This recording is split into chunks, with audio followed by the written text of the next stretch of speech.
What's up? What's up? It's your boy Paul P. I serve God. I'm not God.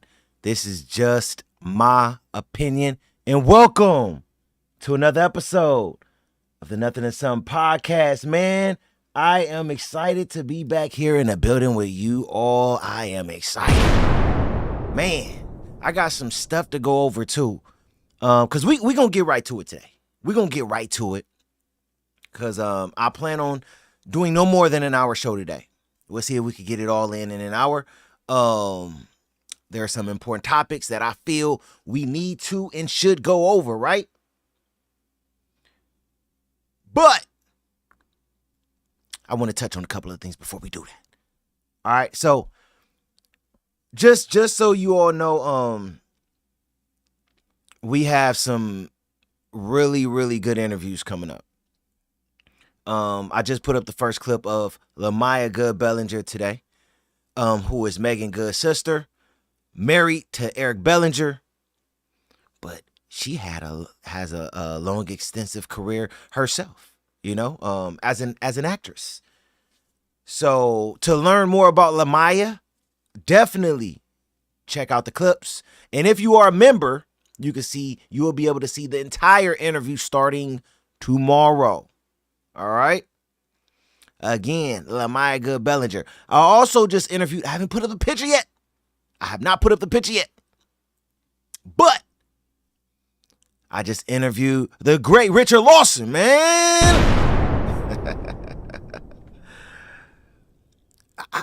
Do a lot of you know who Richard Lawson is? Y'all should know who Richard Lawson is.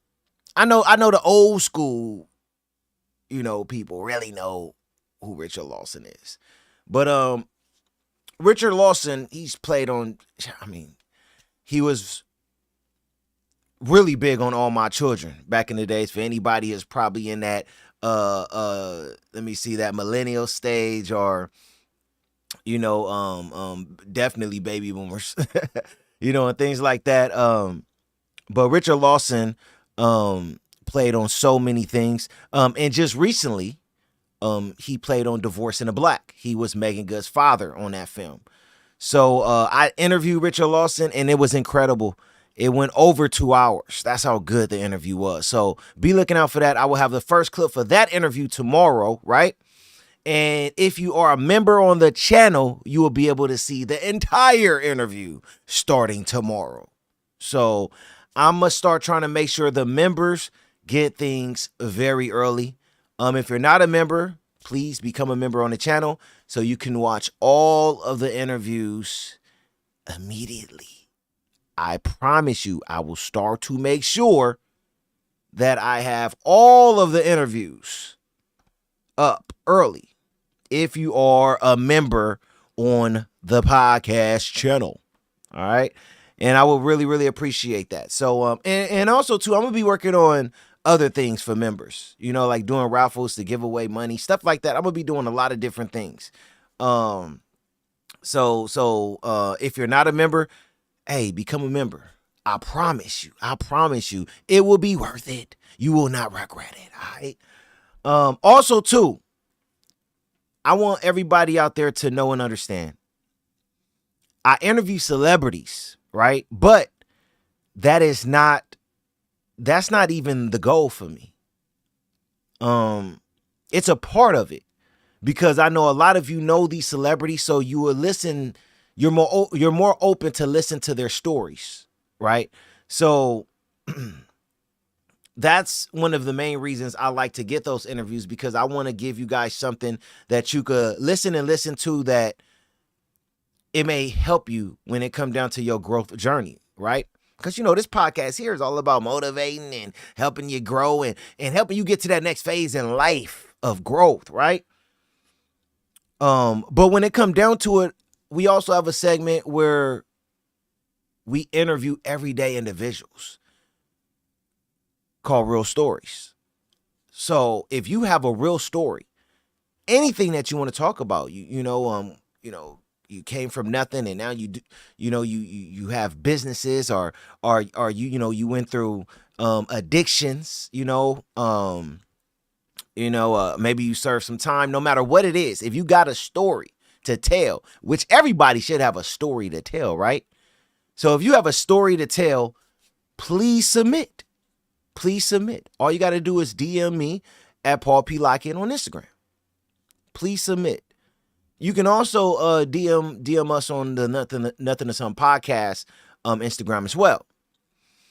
So if you DM us on any one of those platforms, we'll work on getting you in for a real life story interview. But you have to let us know what you want to talk about. If you just say, hey, I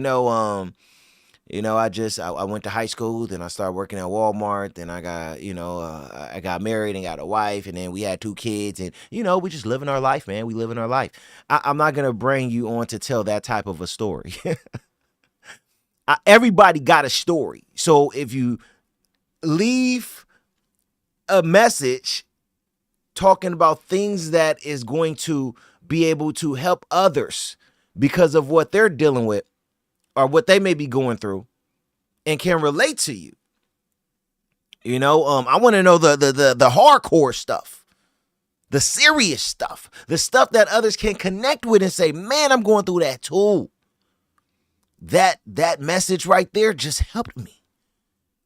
If you have a story like that, and I'm going to say again, which we all do, and you're not afraid to talk about it, please submit so we could get you here on the podcast to tell that story. I always say this podcast is for all of us. I'm the host. I started it. I created it, but it ain't about me. It's about all of you. I'm just here trying to keep you all entertained a little bit here and there. You know what I'm saying? That's it. But it's all about you all. So please feel free to DM me and let me know, your story. And again, it don't gotta be an entire paragraph. You can leave 2-3 sentences just saying, I want to come on and talk about when I went through this in life. And I'm open to sharing my story. That's it. I just want to know what direction you're going to be going in. And if it's a direction that I know it's going to help others because you're open to talk about that, then we're going to bring you on. We're going to set it up. So all right, man, let's go on and get to it, man. Let's get to it. So today's topics, we're going to get into some TAY. How many of you know who TAY is?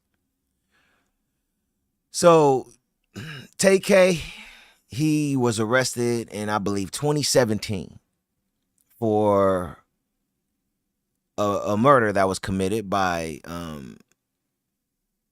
some of his friends, and he was there as well. He ended up getting convicted of it. Some of his friends turned on him and testified against him. And for that crime, I believe he got around 60, 70 years. He got a long sentence, right? But he just went on trial for a second murder. When he was on a run, that's when he kind of blew up. He put out a song called The Race, and he was talking about being on a run and everything like that. And the dude blew up so much, he even got a record deal. A record deal.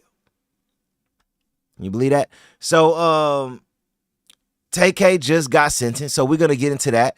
We're also going to talk about Soulja Boy. He just lost a big SA legal battle. All right? Over 4 million. 4 million. Ah, that hurt. Soulja Boy, I'm sorry, but ouch. I got another ouch. Another ouch. $4 million, man.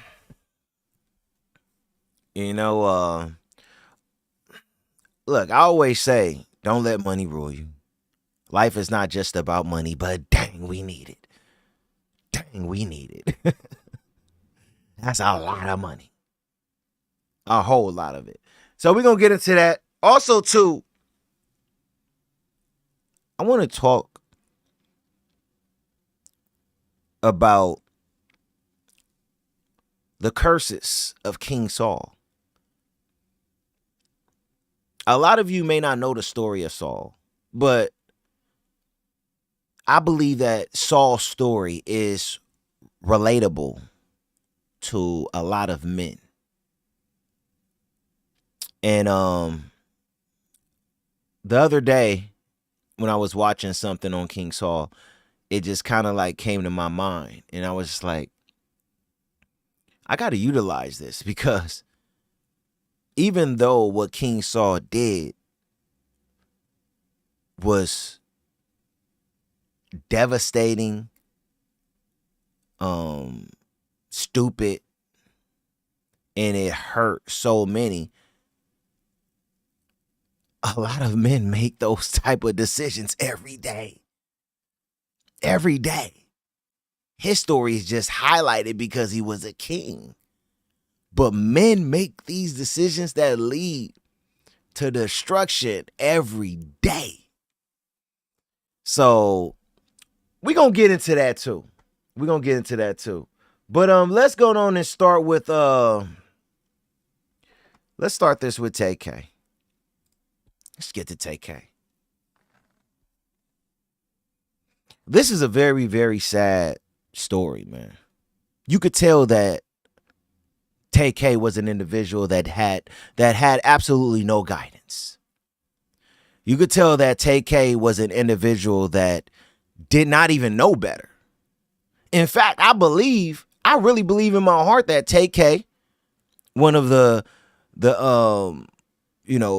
new generation young, kids out here, because he's only like 24 years old. He was a part of the first murder when he was only 16. And he's been in jail ever since 2017. He's only 24.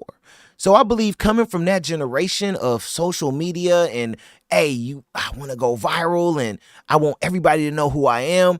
Coming from that generation, I really believe that TAY thought that he was going to be able to do the things that he did, not get caught and go viral, get a record deal, which he did get a record deal. And he was going to live like Little Dirk. I believe that's what he thought. A lot of these young boys out here with no guidance that see, I gotta be real. I know sometimes y'all be like, "Boy, you always talking about the rappers. You always talking about the rappers." But I have to. I got to keep it real, right? But these young individuals like TAY, they see these rappers talk about murders and hire for murder and doing all these crimes and everything like that. And they get a lawyer, and sometimes they beat the case. Sometimes, they get short sentences. So TAY is an individual that's looking up to all of this and like, well, I could do the same thing. I just got to go on a run, get me a deal. I got to get some money. And if I give me a good lawyer, I could beat it. I could beat the case. That's what he was saying in his song, beat the case. He really believed he could beat the case. But one thing that a lot of these young people don't think about, because they're not guided the right way, is, I wonder if I feel the same way 10 years from now. I wonder if I go talk to an OG who done been there, done that done changed their life, who I'm not trying to pay attention to, but he been through some stuff. I wonder if I go talk to him and tell him my game plan. What is he going to say? See, TAY is in a position now, even only at 24 years old, where he's looking back and saying, dang, I was stupid. I was stupid. I was talking about beating the cat. I'm murdering people in broad daylight. What the heck was I thinking? So, what I want to do right now, I'm going to read the article. And then I want to show TAY basically getting sentenced. And then we're going to come back and talk about it a little bit. And again, I want to hear y'all thoughts on this situation, man. I really do. I want to know what y'all think. I want to know what y'all feel. Like I said, this guy, this boy, this child was only 16 years old when he got convicted. And this world is no better. They gave this young boy a record deal. After going on a run, putting out the race going viral, they gave him a record deal. That's why I say, y'all think these people care about us, man. This is a profit country, man. Yo, nobody care about transforming you. They ain't worried about TAY now. They made their money from that deal in this song and all of that. They made all they could make. But let's go on and go into this article really quick. So, TAY sentenced to 80 years in prison for San Antonio murder. And look, man, TAY is 24. TAY probably never see the light of day. That's why on the thumbnail I said life. It's a life sentence. 80 years, that's a life sentence, man. Let's keep it real. Let's keep it a buck. All right. So TAY has received his punishment for the 2017 shooting that left a photographer dead in San Antonio, Texas. The 24-year-old rapper was sentenced to 80 years in prison. News 4 San Antonio reports the Arlington, Texas rapper was found guilty of murder earlier this week, and the jury delivered its sentencing on Tuesday, April 15th. This trial was connected to the murder of Mark Anthony Saldivar, with whom the rapper connected with in 2017 for a photo shoot and attempted to rob at gunpoint, ultimately ended with him fatally shooting the photographer. The San Antonio rural artist is currently jailed at the Texas Department of Criminal Justice until further notice. 80 years is on the higher end of what his sentencing was originally predicted to be, as he was initially told he could face between 5 and 99 years. He has been convicted of capital murder. They was not playing with him. It would have been a life sentence without parole. Sad, man. So what I want to do now is I want to play this video. It's only like 2 minutes, so if you all could just be a little patient with your boy, and watch this video. I think that it's definitely, and look, when it comes down to it, one of the reasons that I believe is very important to show things like this, right, is because, and look, if parents are watching, hey, trust me, the kids got to see this. You see, it's funny because, not funny, but the kids, the young ones out there, they don't like this. They don't want to see this side of it. They don't want to see the sentencing and going to jail and also the funerals and ended up dead. They don't want to see that. But when TAY was on the race, doing the song The Race and out there, running from the cops, trying not to get caught and all that, oh, they was all paying attention. He was going viral. But nobody want to pay attention to this part.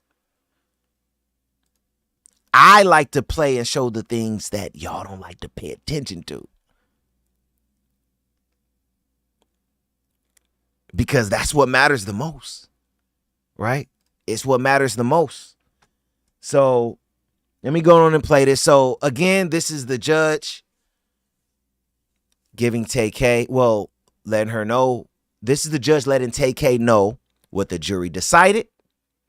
And you're going to also see a little bit of chaos in the court, not a lot, because at first I believe they thought they heard something differently than what the judge said, but the judge didn't get to finish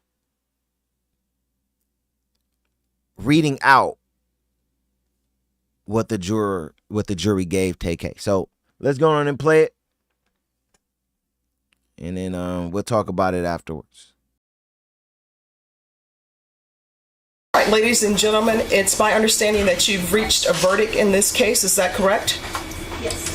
And is that verdict unanimous? Yes. All right, if you will give the verdict form to Deputy Laura, please.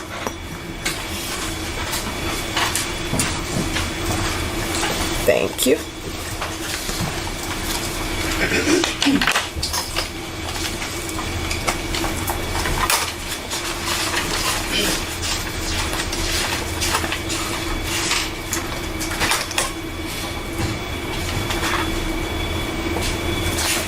All right, if the defendant could please stand.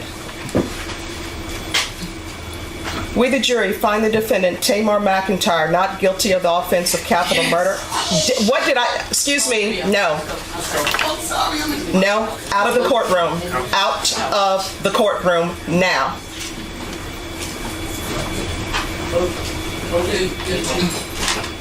Yes.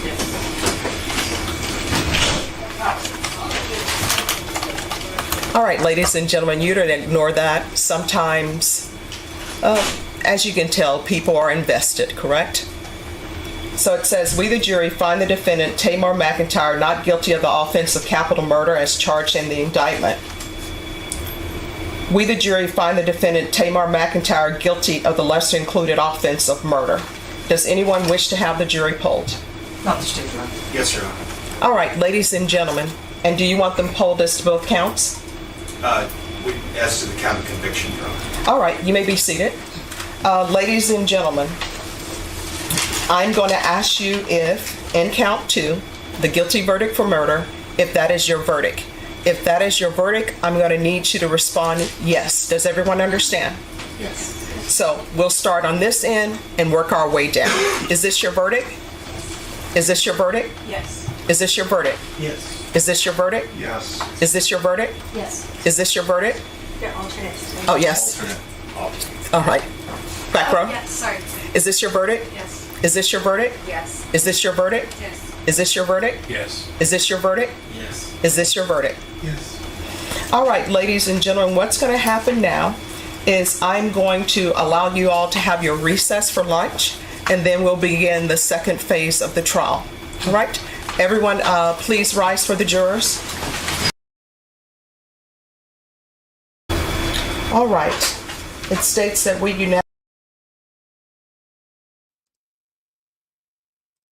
And of course, the second phase was his sentencing, which he got 30 years. I'm tripping. Which he got 80 years, right? Which is, like I said, let's be real. Unless something dramatic happened, he's going to spend the rest of his life in prison. Don't know what it feels like to be on the outside as an adult. Don't know what it feels like to spend time with his family, after graduating high school. Don't know what it feels like to go out there and get a job as a young man who just graduated from high school. Don't know what it feels like to go out there and start a business or go after his dreams, goals, and aspirations. Don't know what anything feels like when it comes down to now being a young man. TAY will miss out on all of that. TAY will not get to feel any of that. TAY will have no idea what it is to go out there and have a family one day that look up to him as the leader that God created us men to be.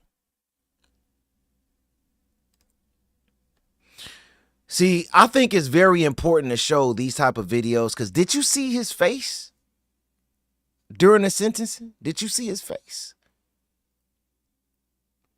There's nothing there. You just see depression. You see sadness. You see loneliness. You see darkness. And the sad thing is, to be honest with you all, I don't even all the way blame TAY. I don't all the way blame this young man. They just didn't have no guidance. Now, is it his fault? 100%.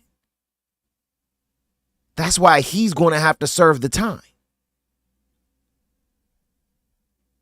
But I mentioned this before, and a lot of people may not agree. But I think sometimes, in some cases, the parents in some type of way should have to serve that time with them in some type of way. In some type of way. Or at least be able to get on a stand and explain. I tried my best.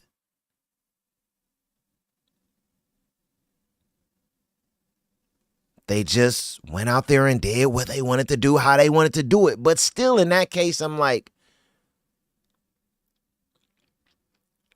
you still have the opportunity as a parent, if you were the primary parent, to do something differently once you started seeing certain things. I mean,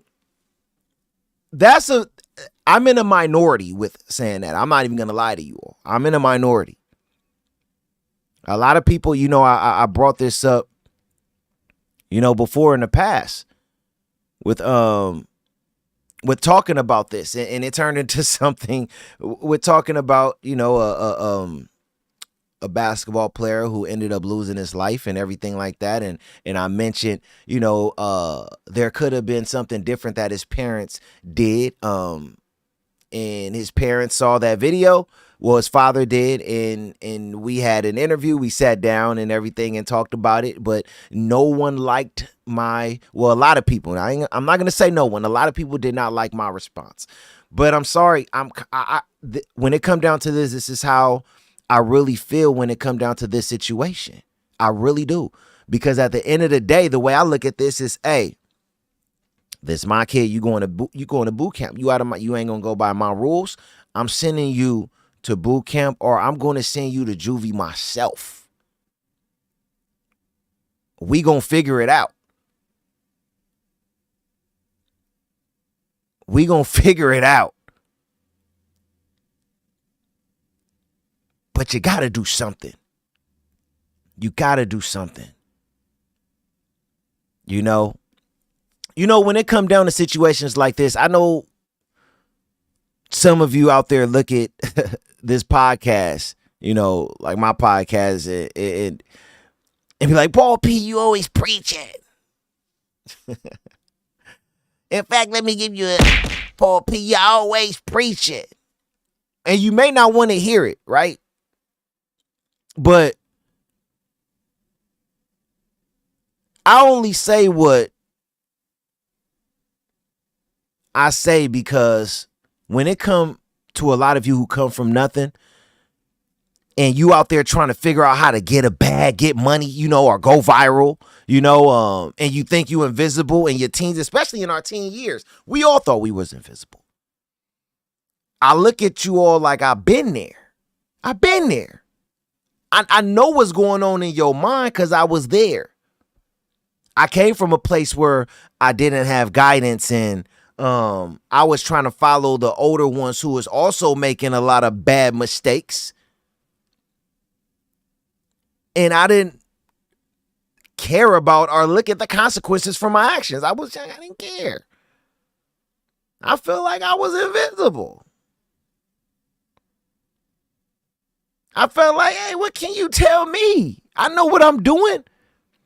So when it come down to what TAY was dealing with and what he was going through and what a lot of you deal with and go through, I get it. Yes, I'm older now, but I get it and I understand. And that's why I have this mic right here and I'm speaking to you all because I get it. I understand.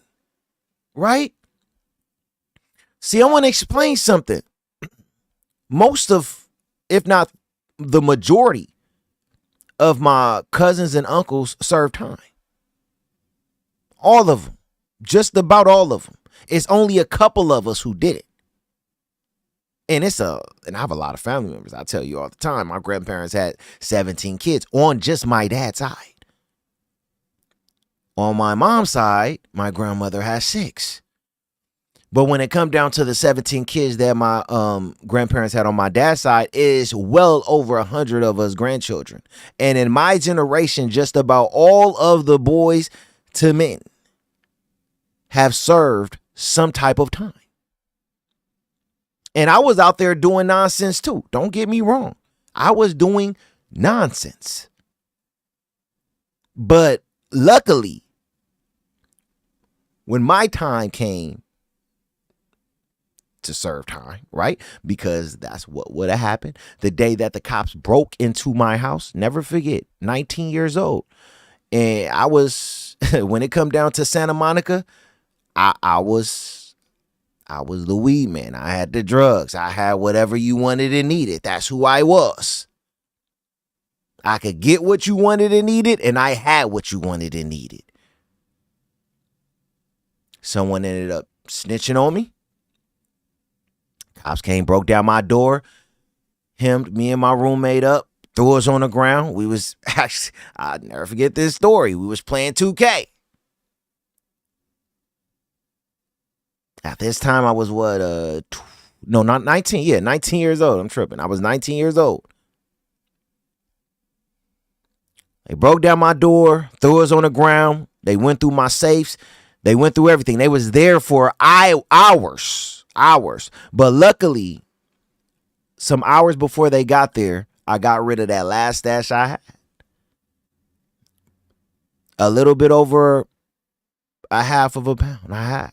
I could tell this story now. This statute of limitation, you know? But I dodged a bullet. It was nobody but God. Because this is when weed was really, really illegal in Cali. Really, really illegal.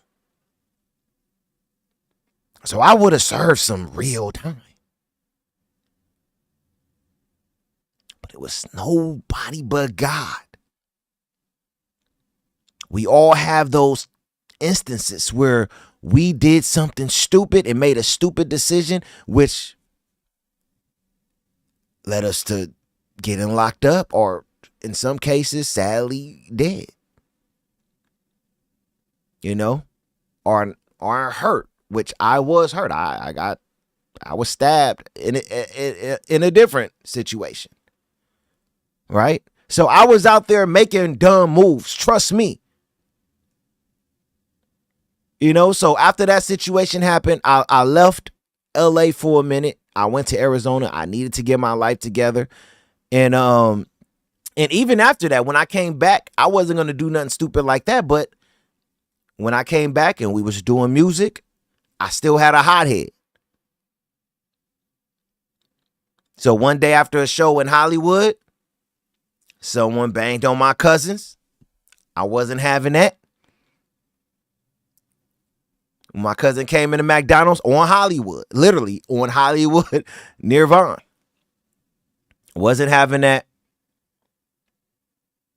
Got up, walked, and of course, me being a leader, all my cousins with me. I wasn't even paying attention to who was with me. I just got up. My cousin came into McDonald's. Let me know what happened. I got straight up, walked right out there. Who? Over there. Walked right up to him. Turned into a big brawl. I got stabbed.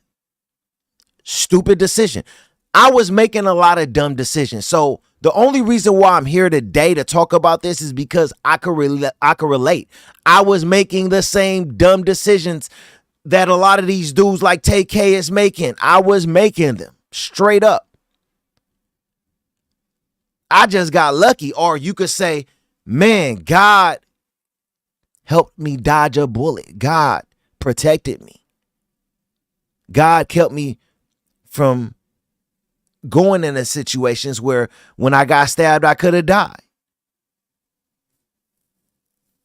Or when the cops came and when they broke down my door and came and looked in my safe, got me out of, hey, if this was hours earlier, they would have got that stash. I would have had a criminal record. You know, and now that's why you hope a lot of these young men could get through these situations or get guidance in time to where they could make better choices, because now with who I am now, having wisdom and going through things and being the age that I am now, right? I look back and I say, man, Paul, you was a stupid fool. You was an idiot. You was a dummy. You made no sense. You had no common sense. And someone should have been slapping you all around the room.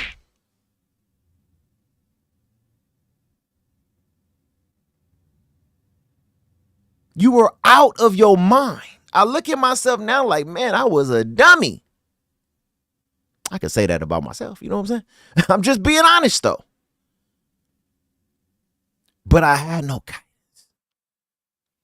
So I get it. You know, we're not always taught the right way. And some of us, like myself, get lucky and don't end up dead or in jail. So I'm not here to bash any of you all. I'm not here to preach to you all about anything. I'm here to let you all know I've been there. I've been through it. I was right there locked in with y'all. Y'all were my homies when I was y'all age. I was making dumb decisions too.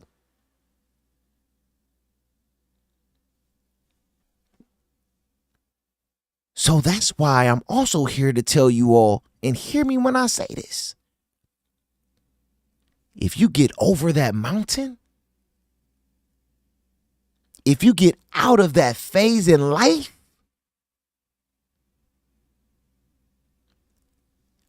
I'm talking about you get over that mountain without having a sentence, having a record. You get over that mountain living and not losing your life. You get over that mountain without putting yourself in a position of where now you are injured for life. You don't have your legs, you don't have your arms, you got shot. Now you have a bag on you and things like that. You get over the mountain where you still standing up straight, like myself, because I'm still standing up straight. Yeah, I was stabbed, but I'm good now. I didn't get that 10-year, 15-year sentence. If you could get over that mountain, you'll look back one day, and I promise you, you'll get on your knees and say, thank you, Jesus. Because there's no way that I should have got through all of that. And if you get through it, I promise all of you, all y'all young men out there, all of y'all, I promise you, you will see life is so much better. So much better. So much better, man. Once you start to realize, dang, I was doing some stupid stuff. I would never do it again. But I got through it. I'm telling you all, life is so much better. So I don't talk about this to preach to any of you. It ain't about preaching. You could go to church to hear a preacher. You could go on YouTube and pull up Mike Todd or somebody if you want to hear some preaching. The only thing that I'm trying to have you all do is see that I can relate to you all.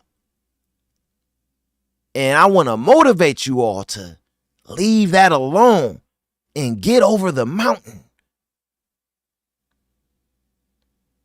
Because you're going to be like, whoo. Oh, man, I dodged one. See, TAY, he don't got that opportunity. Now, he got an opportunity because he's still alive. So he got an opportunity to change his life in jail. Turn his life over to God. So he could make it into heaven one day. He got that opportunity. Let's not belittle that. That's what really matters. So TAY have an opportunity to change his life. And maybe by changing his life, not just making it into heaven, which is the ultimate everything, right? But also maybe able to change some other people's lives here to speak to young men that are going to jail. And maybe he could grab them up and talk to them. So he have an opportunity to do something. But I'm trying to speak to the ones who are not in that place, who still out here in a free land, a free world, and have an opportunity to change their life. I'm talking to all of you. You still have a chance.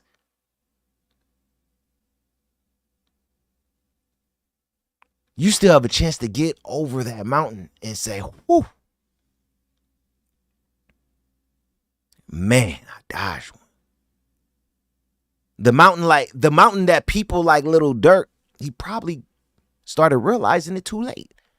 You saw Dirk eventually, before getting locked up, was trying to get more into his religion. He was denouncing his gang. He was doing a lot of things trying to change his life. But sometimes it's a little bit too late. So for all of you out there where it's not too late, man, I'm only speaking to you all because I could relate. And I understand. And I'm not trying to,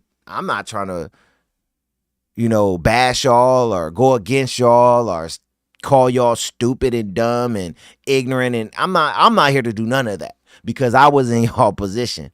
That's not what I'm here for. I'm here to let you all know, look, man, you want to get over that mountain, and trust me, because I went through it. It wasn't worth it. It wasn't worth it selling. I think about it now. It wasn't worth it selling drugs, man. I would have rather had stacked up some money and went out there at 2021 and started a business. If I had the wisdom I got now, I would have did it very different.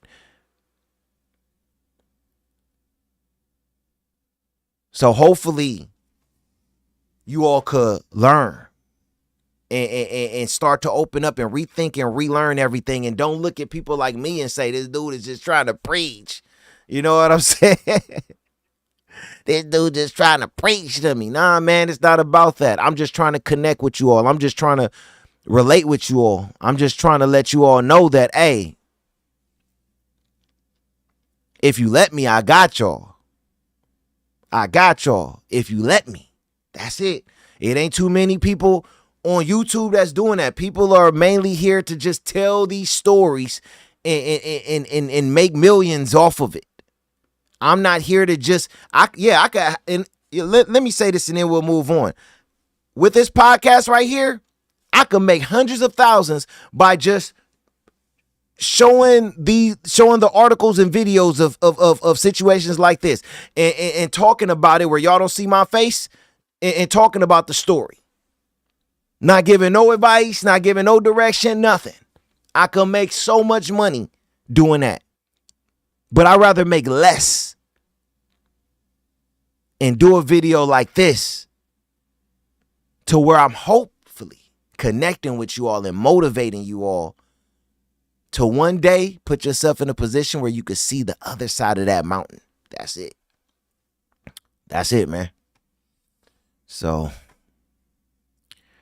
all right, man. But at the end of the day, man, I really hope. See, TAY is a young guy that, in fact, I'm gonna try. He's a young guy that I would go down to wherever he's at and just try to see if I could talk to him. You know, it may sound kind of far-fetched to a lot of y'all, but I want to, my main thing is to see him turn his life over to God now. You know, I hope that TAY could turn his life over to God, you know, now in his life and everything like that, right? So, all right, let's go to the next topic. So, did any of you see Soulja Boy? I didn't even know about this SA case that he had. But Soulja Boy just recently lost a SA case, right? For any of you who don't really understand or know what a SA case is, sexual assault. But he just recently lost a SA case, and he got to pay $4 million. $4 million. Dang, Soulja Boy. 4 million. 4 million. Right? So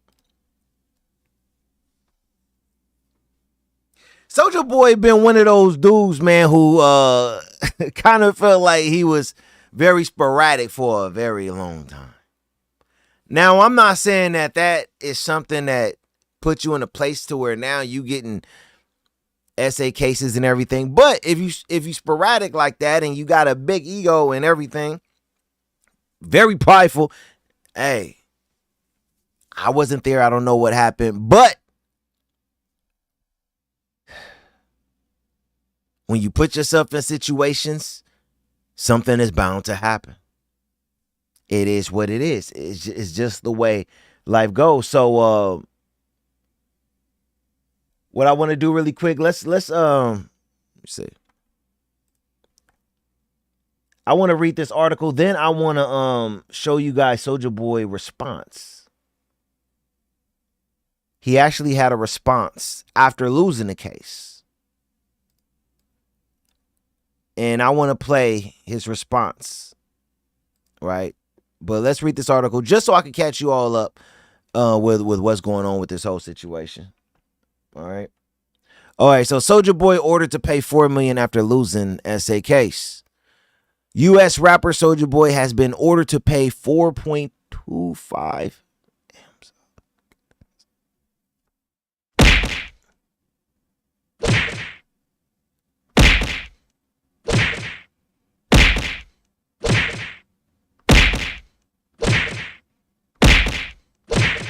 Come on, man. $4.25 million to a woman who accused him of sexual battery and abuse. That hurt. The unnamed woman sued the star, whose real name is DeAndre Cortez Wade. I didn't know his Cortez. All right. In 2021, saying he regularly raped her and beat her and sometimes kept her as a prisoner after she was hired as his assistant. Wow. Way had denied abusing her and said their relationship was consensual. But a jury in a civil trial found him liable for sexual battery, assault, and gender violence. The 34-year-old smiled calmly as the verdict was read on Thursday, according to the courthouse news service. I'm sorry, I got to give him like, what you smiling for? I'm not smiling after losing no $4 million, man. That's what I'm saying, man. Sometimes the arrogance in us, men, the pride in us, you know, it's just a lot. Just a lot, man. I'm sure they have no sympathy for you.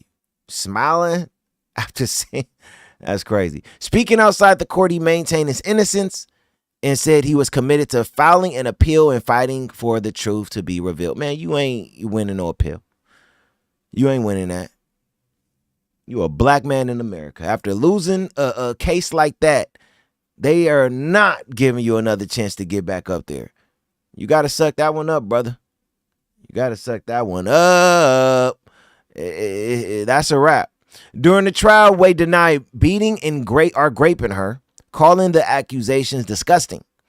But after 2 days of deliberations, the jury awarded his accuser 4 M's in compensatory damages and a further $250,000 in punitive damages. I feel like I got justice, she told Rolling Stones after the verdict.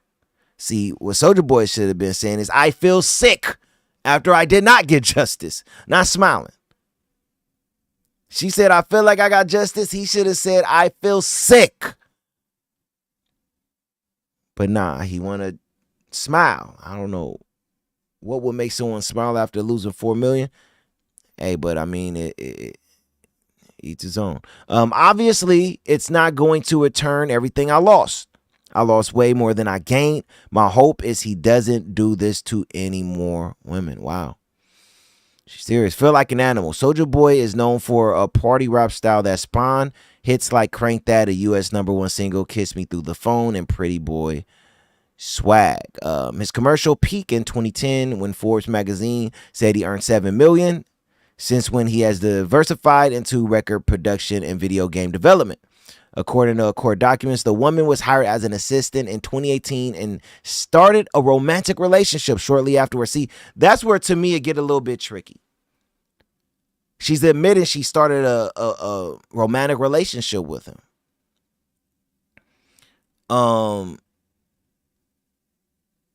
It's hard to just take one person's side in these type of situations, especially I'm a man, so I already know, when it come down to men, we go into court guilty, having to prove ourselves innocent, and let's be real, women know that. So I don't always believe every situation that I see in court. For instance, Diddy, I believe a lot of that I believe a lot of stuff like with Cassie and everything that happened was truthful. But since the Cassie situation and now you see all these women going in there after Diddy, I don't believe none of that. They are trying to get a check. So now knowing that Soulja Boy had a romantic relationship with this woman, hey, I wasn't the jury, but you start to question it a little bit. Like, well, if y'all had a relationship, is everything that she's saying true? Are you just trying to get a bag? No. The abuse soon followed. She said the lawsuit accused him of punching and raping her several times. I mean, and you just now coming out with it. This is 2018. We're now in 2025. You just brought this up. See, that's what I'm saying. It gets a little bit funny looking, man. It gets very funny looking after a while. During her testimony, she said she had lost almost half of her body weight during their time together, dropping to almost 6 stone before I managed to get away from him. I didn't even feel human anymore, she told the court. I felt like an animal.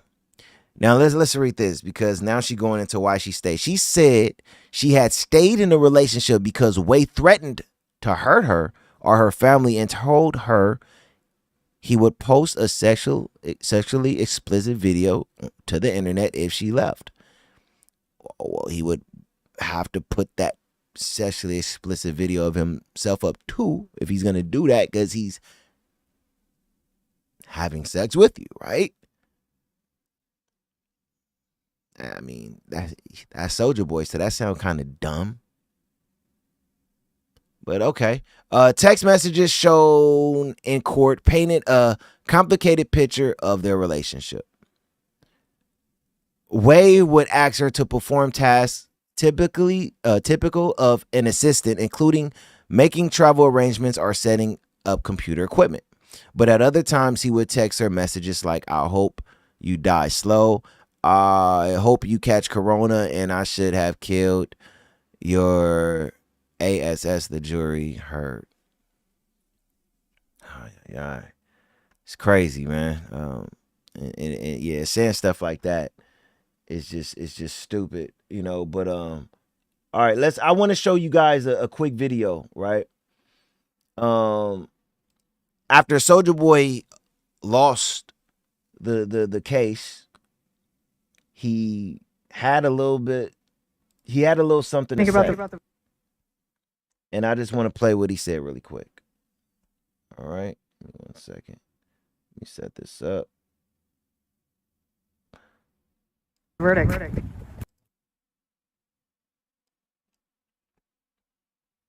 All right. Let's get to it.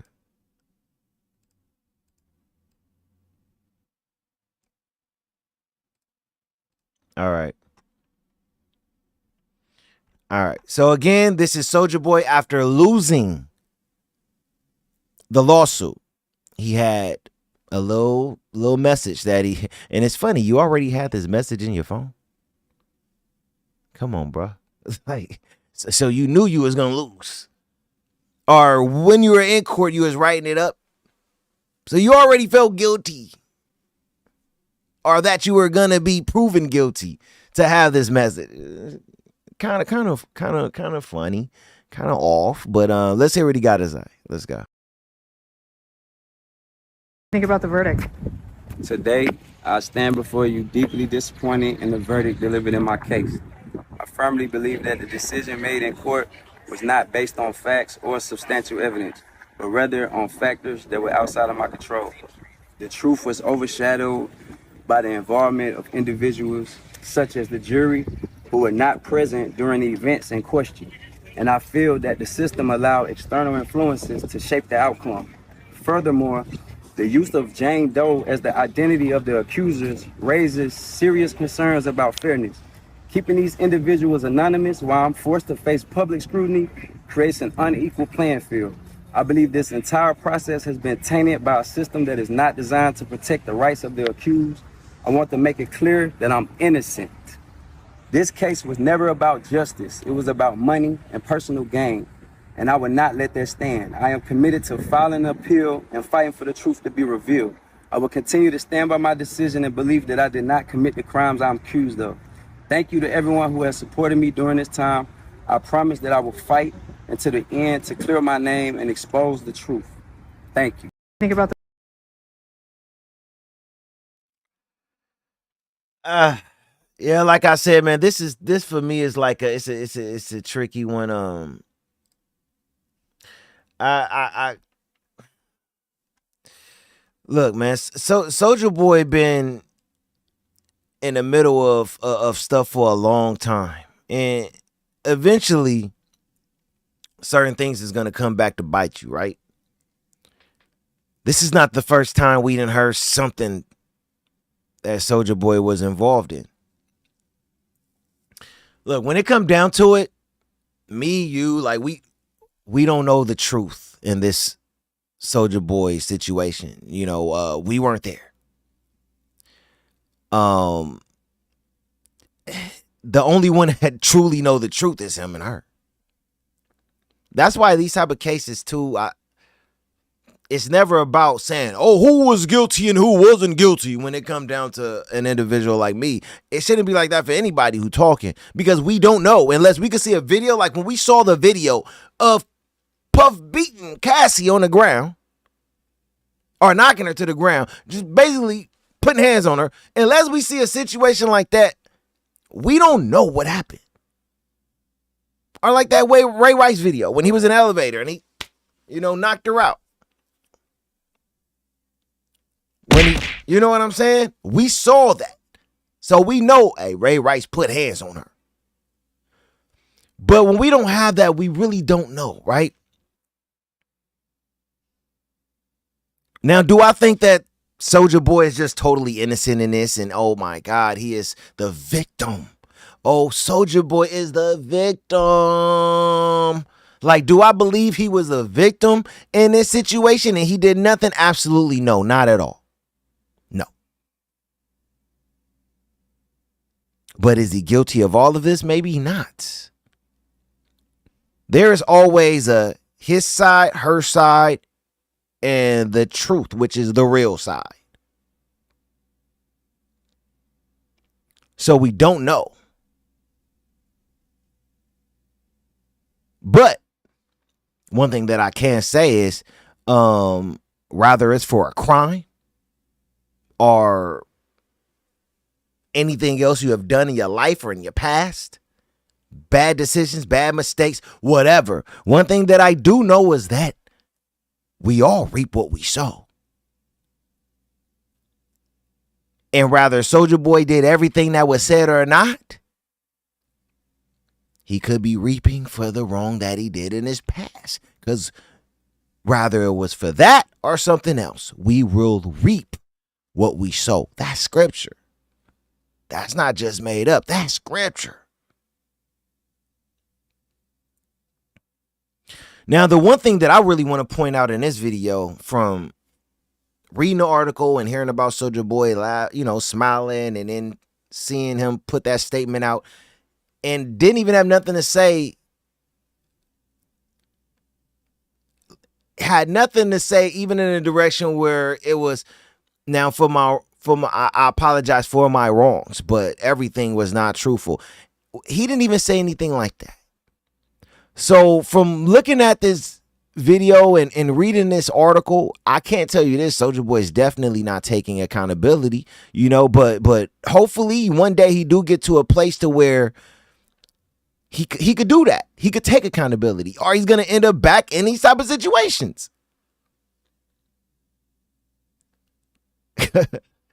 Just point blank, period. See, the other situations, he may have beat the case, or he may get caught, or he may got out of it. Because we hear about Soulja Boy being in something all the time, right? He just lost this one. But I hope Soulja Boy do get to a place where he do start taking accountability for something, brother. For something. And I just want to put out there, trust me on this, accountability is the key.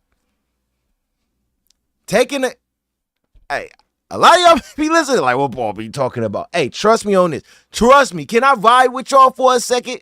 Can I please vibe with y'all for a second? And yes, I be mainly talking to the guys, but women can take this advice too. But I'm really trying to connect with you men out there. Right? Trust me when I say taking accountability is the key to life. It's very hard to do because no one wants to feel like it was on them. It's their fault. They did something wrong. No one wants to feel that. No one wants to feel like they taking the wrong direction in life and they need to take accountability for it. No one wants to feel none of that, especially a man, because a lot of us men be having some ego and pride going on in us, and we do not want to be told that we were wrong. That's just the fact. So it's hard to take accountability, I know. But once you do it,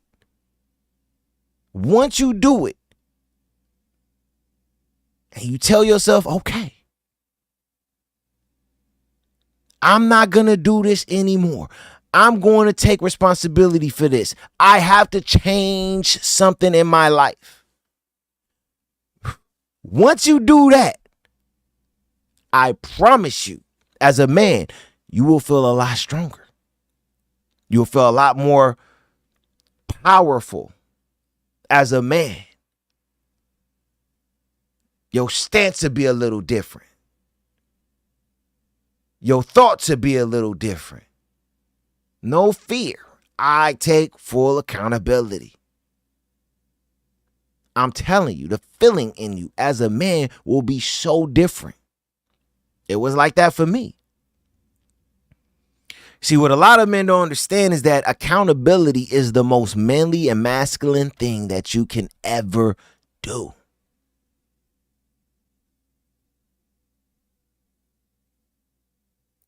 It's not going out there and making money. Making money is easy. It's not going out there and lifting the most weight. If you're strong enough, that's easy. But it's hard taking accountability and knowing that you got to change or change something. That's manly. That's masculine. That's a real one. That's one of the hardest things that a man could do, you know? And the reason why it's important like that for a man, because it lets you know as a man, I don't have no fear besides God. I don't fear responsibility. I don't fear consequences. All I fear is God. So if I did it, I'm going to stand on two and say I did it. And I'm going to take care of what I got to take care of it. Whatever I got to take care of, I'm going to take care of it. I don't fear it.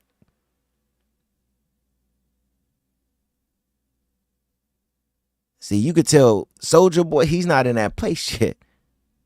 He's not there. He still have fears. Fears about what I'm going to lose, what people going to think. And, you know, I don't want my money to be taken. I don't want this to happen and everything like that. I mean, that should have been his lawyer speaking. You got to take some responsibility, brother. But when it come down to it, man, trust me, accountability, it'll make you feel totally different. And then your decision making will be different because you don't want to keep being in positions like that. I mean, yeah, you don't fear it, but I don't want to. Let me switch it up. Let me do things different. Let me move different. But when you don't take accountability, you keep doing the same thing over and over again because you think that you think you're right. You don't think you're wrong. You don't think you're wrong at all. You fear change. You fear responsibility.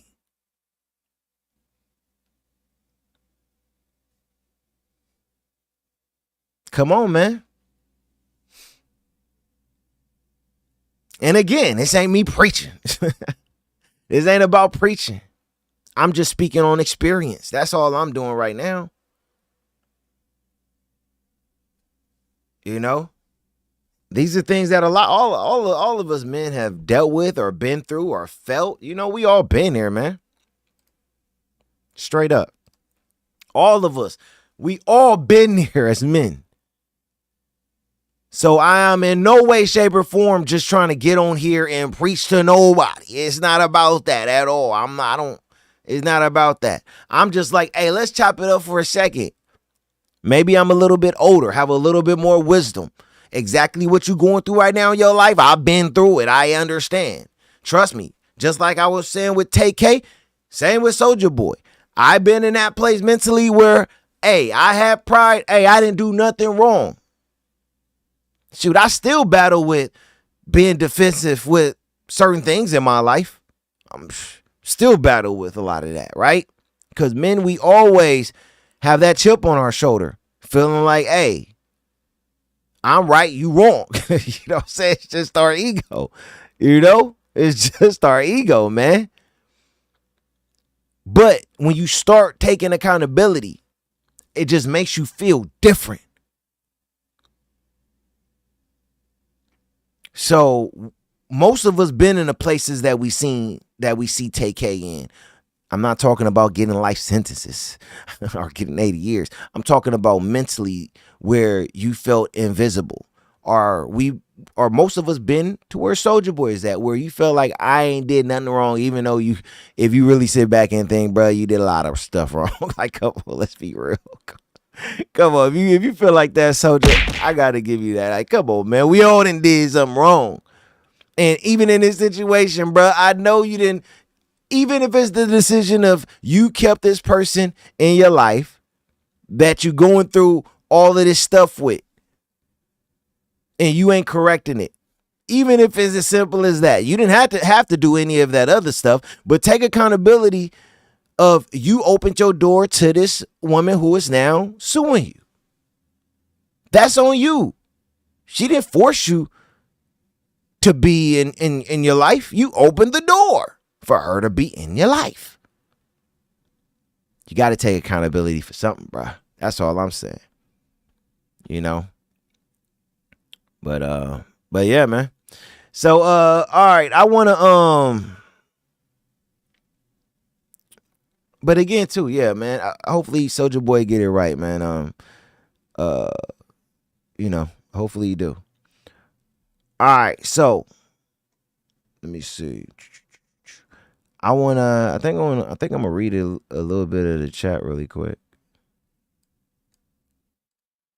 Let me see. I think I'm gonna read a little bit of the chat really quick. See what we got going on over here. And again, I always respect and got nothing but love for you all who got something to say in the chat. All right. See. All right, Lucas Davis. I feel like TAY really thought he was going to be released from jail. Yeah. I mean, that's a fact, you know? That's a fact. That's why I mentioned it. You know, you got young individuals like him who, like I said, I was in the same place at one point in time. You feel invisible and you don't think it could, whatever the punishment is, you don't think it could be that bad until you're facing it. You know, it's so crazy. When I got caught up, well, when the cops came to my house, at the time I was, you know, selling drugs, not doing the right thing and everything like that, right? I didn't have fear before they came. At all. I didn't even think about it. I'm like, hey, everybody doing this out here. I wasn't even thinking about the consequence from it at all. But when they came into my house and had us on the ground for hours, searching everywhere, and then before they left, said, we gonna be back. You gonna end up going to jail. And I could feel jail. I could almost feel it after that, right? Oh, that shook me. I was out of there. Before that, invisible. Didn't think of anything. But after that, I'm like, yeah, nah. I'm not trying to go to jail for nothing. You know what I'm saying? So, yeah, TAY, before all of this, he probably thought, oh, yeah, you know, I did that, but I see all these other individuals serving a couple of years and they out of there. He probably really thought that, but that wasn't the case, as we all see. All right, Sophia Miller, TAY snitch on himself and made it a hit. Man. You're not lying, Sophia. He definitely did that with his song, The Race. You know, and you look at those type of situations and say, was the deal worth it? Was the deal worth it? Obviously not. Tommy Scott, dodge a life sentence. The kid got 55 at 19 years old. That literally is life itself. That's a fact.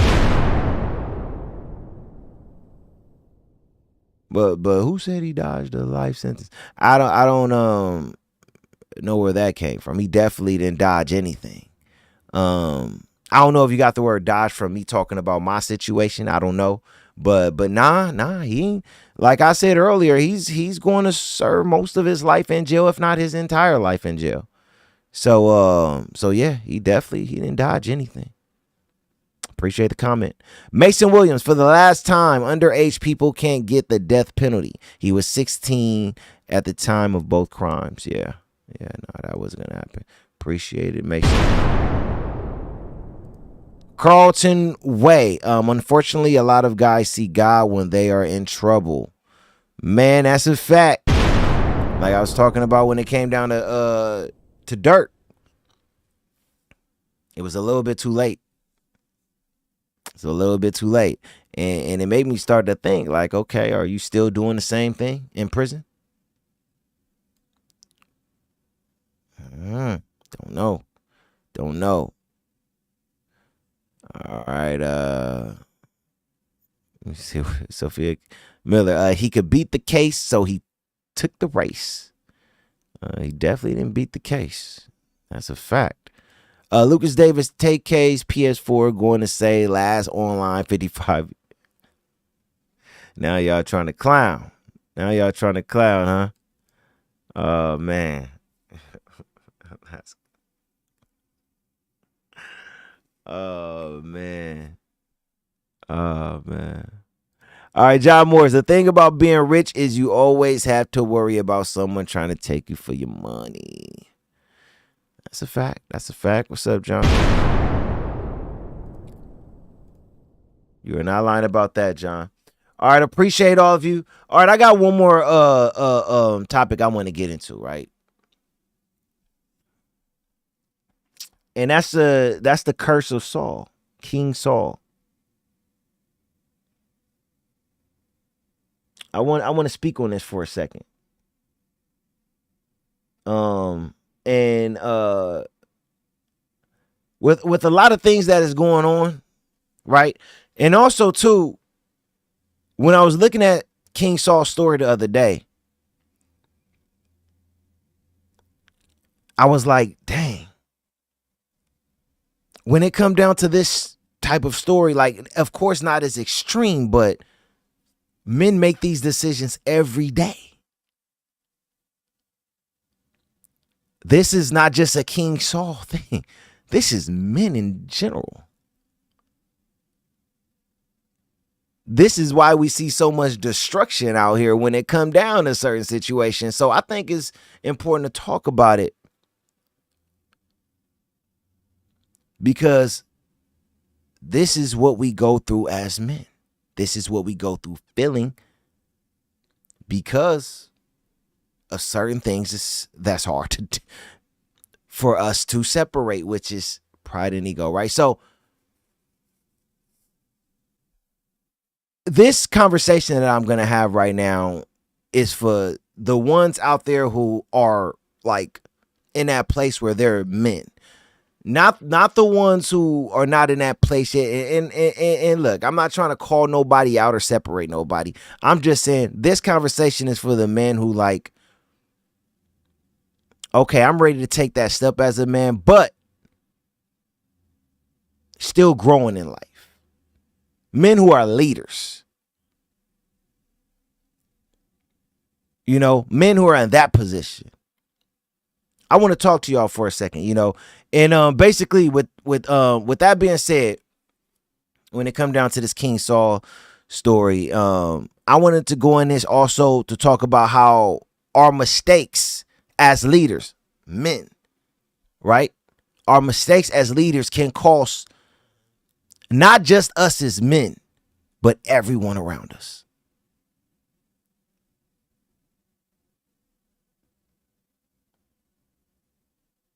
Hear me out for a second.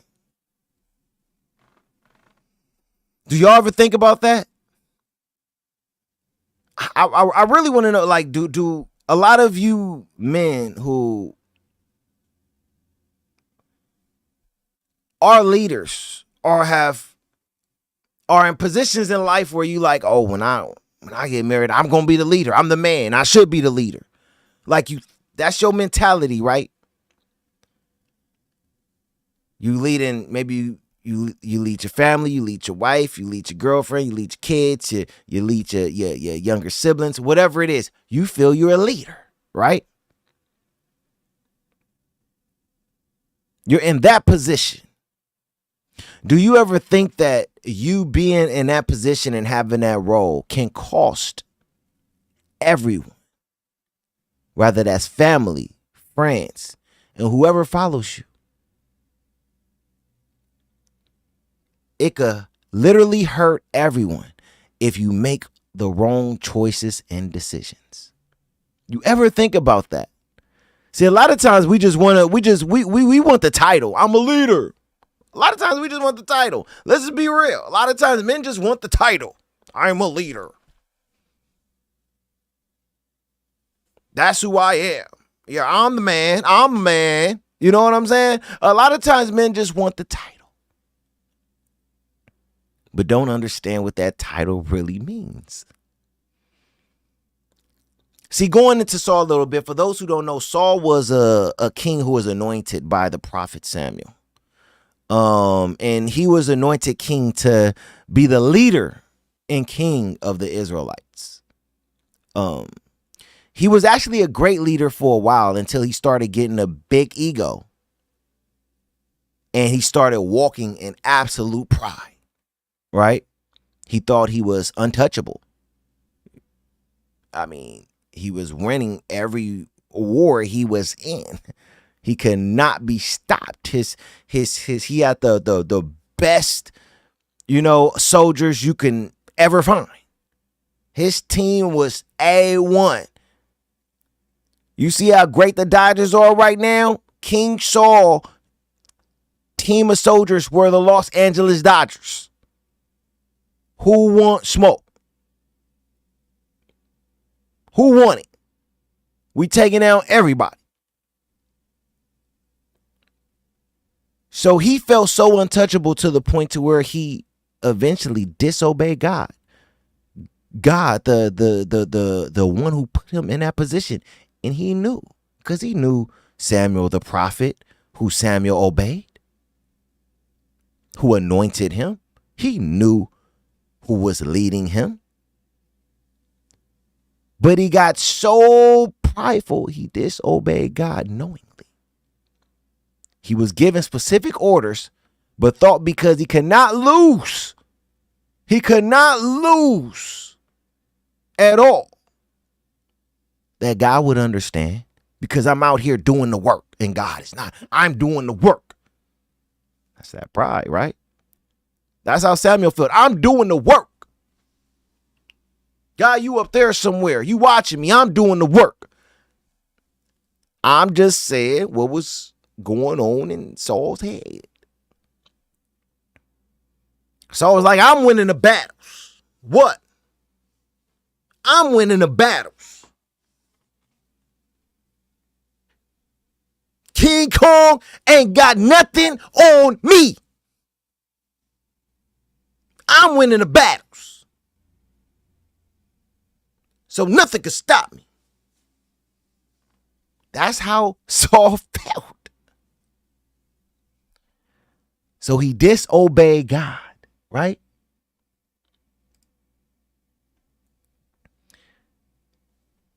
Let me show y'all how he disobeyed God.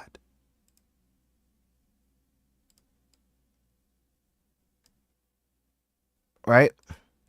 So, basically, the Lord gave King Saul specific instructions on how to handle a battle with the enemies. The Amalekites. King Saul disobeyed the Lord in front of all of the people. And then he refused to admit his own sin. Remember what I said? I'm doing the work.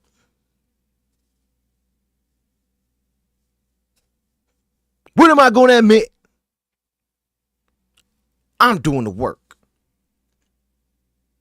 So when the prophet Samuel confronted him, Saul made excuses and even blamed others. Look at all that pride. You see what I'm saying?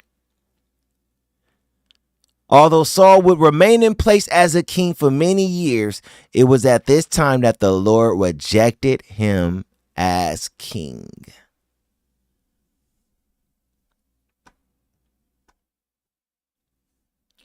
And let me say this really quick. Saul's decision to basically go against God put his family in a place to where they suffered. They suffered probably even more than him. Right? So look at this. And I just want to show this really quick, right? Before I go into reading. I wanted to pull this up. Before I go into reading the scripture. So what does it say right here, everybody? For Saul's disobedience and not following God's instructions had severe consequences. Many fell dead. All the Israelites were forced to flee, and Saul's army along with his sons were killed. Right? So now let's get deeper. And I think it's important because I want people to see, like, a lot goes into men who are supposed to be leaders. A lot goes into it when you make the wrong decision after having so many people follow you. A lot goes into what happens. See, people who are not leaders, they make a bad choice or a bad decision. They face it. They face the consequences, and that's it. But when you're a leader, there's so many who have to face those consequences with you. So let's go to 1 Samuel 31 really quick. Saul take his life. Now, and again, this is after Saul disobeyed God, and he started going through a lot of things. His mind was not good. You know, he started having a lot of devilish thoughts. He started seeking guidance from false prophets. You know, he was going through a lot of hardships, and everyone around him knew that Saul was becoming a crazy, mindless maniac that was about to lose his position soon. Everyone's seen it. And his disobedience of God is what led to this. So let's read this. So Saul take his life. Now the Philistines fought against Israel. The Israelites fled before them, and many fell dead on Mount Gilboa. The Philistines were in hot pursuit of Saul and his sons. See, when people started to see weakness, they all was coming after the king. You get what I'm saying? See how a lot can happen as when you mess up as a leader. Competitors, you know, you may not even think that these other people are competitors, but people are watching. When you a leader, people are paying attention to everything that's going on, and they waiting for you to slip. They waiting for you to slip. So the Philistines were in hot pursuit of Saul and his sons, and they killed his son Jonathan. That was his most prized possession son, Jonathan.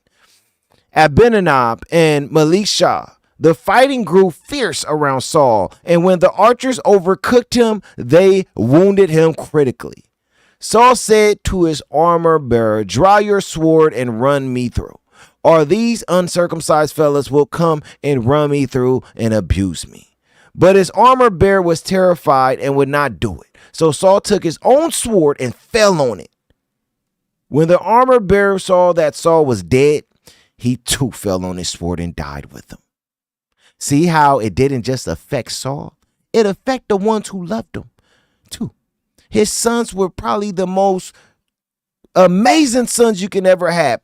Probably even follow God every day. But because that was their leader, because that's who they was following, what happened? They died too. And after Saul took his life, what happened? The armor bearer saw that Saul was dead. He too fell on his sword and died with him. No reason to live. Let me go too. You see what I'm saying? So Saul and his 3 sons and his armor bearer and all his men died together that same day. It was a trickle effect. When Saul died, it was over. They all died. When the Israelites along the valley and those across the Jordan saw that the Israelite army had fled and that Saul and his sons had died, they abandoned their towns and fled, and the Philistines came and occupied them. The next day when the Philistines came to strip the dead, they found Saul and his 3 sons fallen on Mount Gilboa. They cut off his head and stripped off his armor, and they sent messengers throughout the land of the Philistines to proclaim the news in the temple of their idols and among their people. They put his armor in the temple of the Astrots and fastened his body to the wall of Bethshan. When the people of Jabesh Gilead heard what the Philistines had done to Saul, all their valiant men marched through the night to Bethshan. They took down the bodies of Saul and his sons from the wall of Bethshan and went to Jabesh, where they burnt them. Then they took their bones and buried them under a tarish tree at Jabesh, and they fasted 7 days. Wow. And that right there is for all of you men out there, all of you men out there who think that being a leader have nothing to do with nobody else. Being a leader is something that you got by yourself, so they gotta listen to me. Being a leader have to do with you just being him.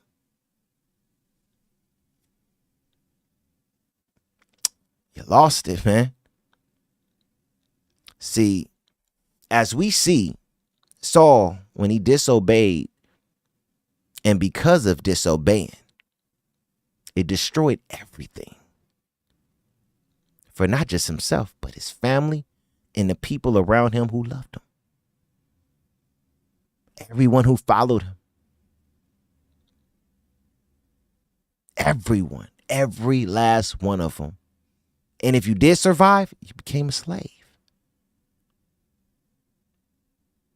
You know, just to give a little story, just quickly, right?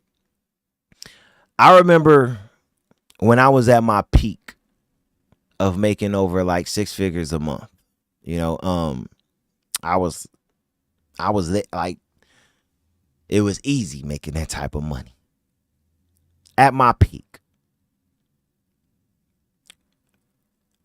At this time, I made some bad decisions that almost had all of my employees lose their jobs. You know, because I thought I could do no wrong. I'm making all this money. Who could tell me anything? Right? By making those bad decisions, it hurted me extremely. I took some risks and it backfired. See, it showed me I can't just do what I think is best because I'm a leader. You know what I'm saying? It showed me that I needed to first follow God. Then, after following God, think of everyone else around me before I make a decision as a leader. It can't just come from what I think and feel because I'm a leader. Leaders got to follow somebody too. Leaders got to take direction even more. And when I started to do that, it changed my life. And 13 years later, I am still here and my employees are still working. Thank you, Jesus. Thank you, Jesus. See, when it comes down to us as men, we got to understand something. Us men who are leaders, we're not untouchable. And having a leader position does not mean that you can't be touched. Look at Saul. Who was more powerful than Saul when he was king? And when he started making bad decisions, that house came down fast.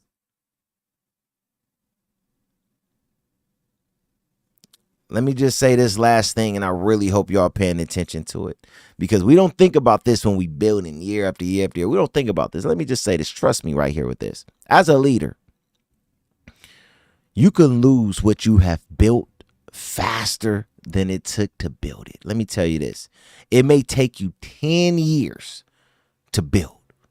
Day after day after day, brick after brick after brick, sweat, no sleep, sleeping 1-2 hours a day. You going sickly hard. 10 years straight it took you to build that, right? But it could take you only one day to lose it when you make decisions based off of your ego and pride.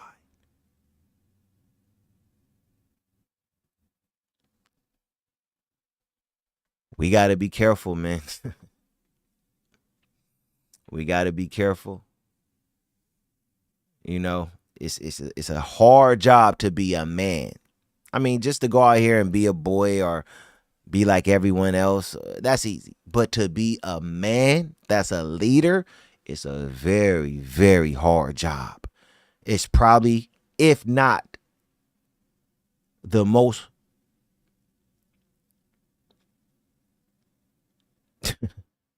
I'm going to say, yeah, being a leader as a man is the hardest job on this planet, period.